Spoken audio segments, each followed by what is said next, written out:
Hello again, YouTube. Welcome to another beer review, and this one is kind of timely with St. Patrick's Day, only because that a typical black and tan is made with a Guinness and a Bass. This is the world's first pale ale. I'm assuming that's true.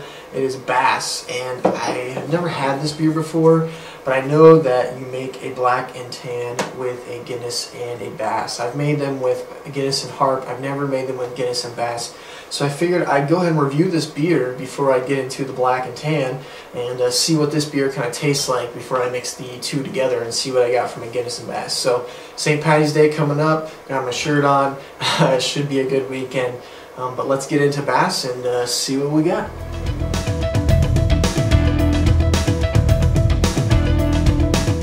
Yeah, it's a little bit of carbonation in this, and the smell's really, you know, it's kind of a copper brown color, but the smell's really just your typical, it's kind of got a caramel, sweet, it's got a sweet malt smell actually, with a little bit of grain in there.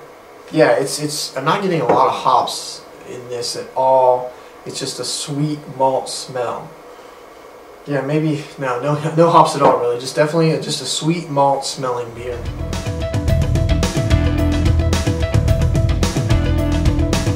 Okay, let's get into Bass. Here we go, guys. Cheers. Yeah, for a pale ale, this is just, it just tastes like malt. I'm not getting really any hops at all. It's just a sweet, slightly sweet malt. It drinks very, very smooth. This is super smooth drinking beer. You could drink a ton of these probably if you wanted to. But I think this is a British product. Well, now it's a product of the USA, but the Great British tradition using the finest two-row malted barley. I guess England is where this beer was originated. I'm sure it's now brewed in the U.S., but I'm sure it's owned by Anheuser-Busch now. But it's just, yeah, I'm getting just a straight malt, sweet malt taste. Not overly sweet, no bitterness, just very drinkable. Yeah, you get a little bit of harshness from the bitterness, or from the carbonation, but then again, the sweet malt, it just goes down really easy, and it drinks almost like an Irish red to me. This doesn't drink like a pale ale. But let me sip on this for a little bit longer and get back to the bottom half of a black and tan, the Bass Pale Ale.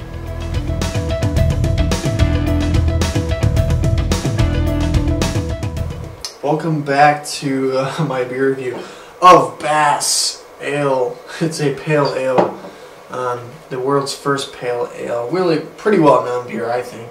And honestly, I don't know how this is a pale ale. I guess, I don't know if it used to be good before Anheuser-Busch bought it, but this beer's not that great. It tastes to me, you're getting a little bit of sweet malt right when you start drinking it, but then you start getting into this stale malt taste that is not very good. It's drinkable, but then again you have this taste that keeps coming back that's not that pleasant.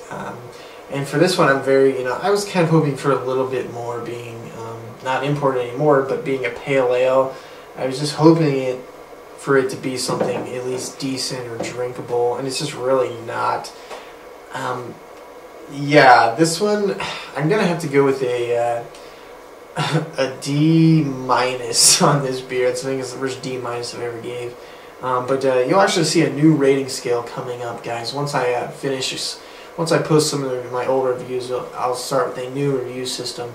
But right now I'm still keeping with a letter grade. But this is a D- just because it doesn't leave a good taste in your mouth. It doesn't bring anything to the table that's enjoyable.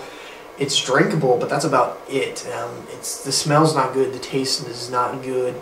And it's just, yeah, it's not really a great beer. It's nothing to seek out, nothing to go get, nothing to pick up. I'm going to do a black and tan and see how that turns out. But other than that, just not a great beer. Maybe if I mix it with Guinness, it'll be something better. But yeah, D- on the Bass Pale Ale. So if you've had this beer, let me know. Comment, rate, subscribe. And I hope you have a happy St. Patty's Day. Cheers.